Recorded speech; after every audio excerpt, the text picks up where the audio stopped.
Hi guys, welcome to my channel. Today we are working on meat hooks. Meat hooks are a strength move that might take you a little while to develop the strength for, but I'm going to show you some variations that will help you build up that strength and also maybe be a little bit easier so you can start to work on the move even if you're not quite ready to do the full thing. I'll also show you how to move on to the next steps in the process, which are your one-handed meat hook, your open-legged meat hook, and finally your meat hook split, which is a big crowd pleaser and really fun once you get it. As usual, I will first remind you to please subscribe to my channel if you are not already. I have lots of aerial tutorials, plus conditioning videos if you need to build up some strength for your meat hook, plus lots of other aerial videos over there, so make sure that you check it out and subscribe. Here are a few pro tips for your meat hook. First pro tip is to keep your hips nice and high while you go into your meat hook. If your hips are starting to sag and get low, it's going to be a lot harder to pull over into your meat hook position. My second tip is to keep your back leg high and close to the hoop as you rotate it around to come into your meat hook.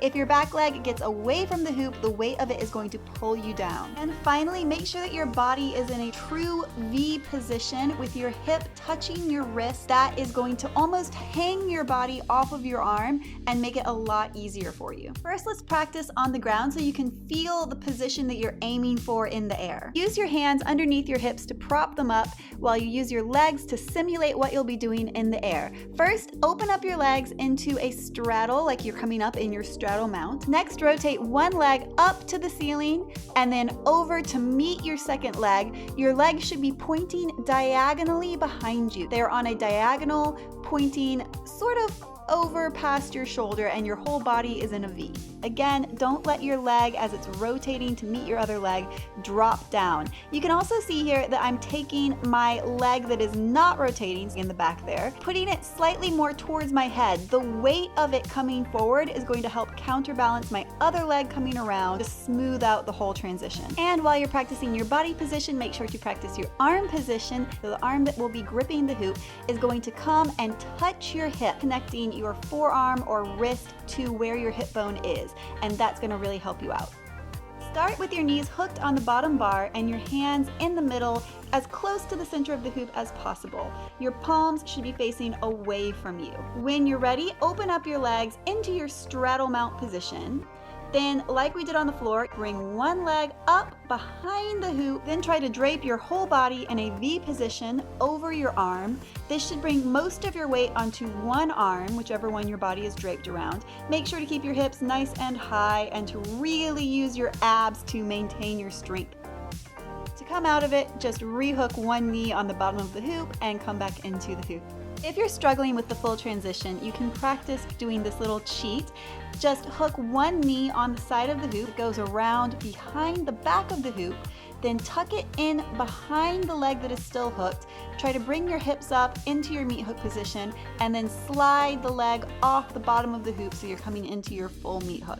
Once you've mastered the bent leg version, try to move on to the straight leg version. The straight leg version is what you're going to need to be able to add in all the bells and whistles later on. So it is very important to have this version.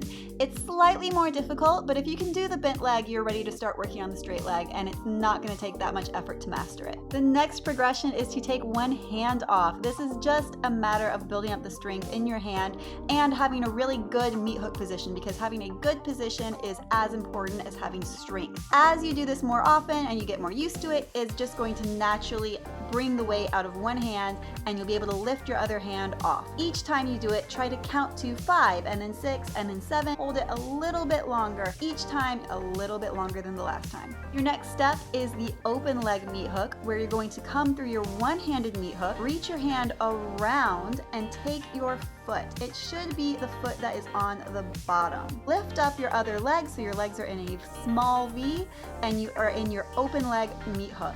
This is a great one if you are feeling bendy, to bring your leg in your hand behind your head and show off your flexibility. The most advanced version is to come into the meat hook split. So you're going to go through your standard meat hook, your open leg meat hook, and come to your meat hook split by twisting your hips towards the ceiling, and then press your free leg against your arm as you slowly lower down. Pressing your leg against your arm is going to help control your descent. Also, make sure that you are pulling hard on that leg that is in your hand. That's going to help you stay balanced. I do not have enough space to do a full split, so I had to bend my bottom leg, which is a great option if you're working at a lower height. But here's a separate video of me doing the whole thing with a motor, so I did have enough height to do the full split.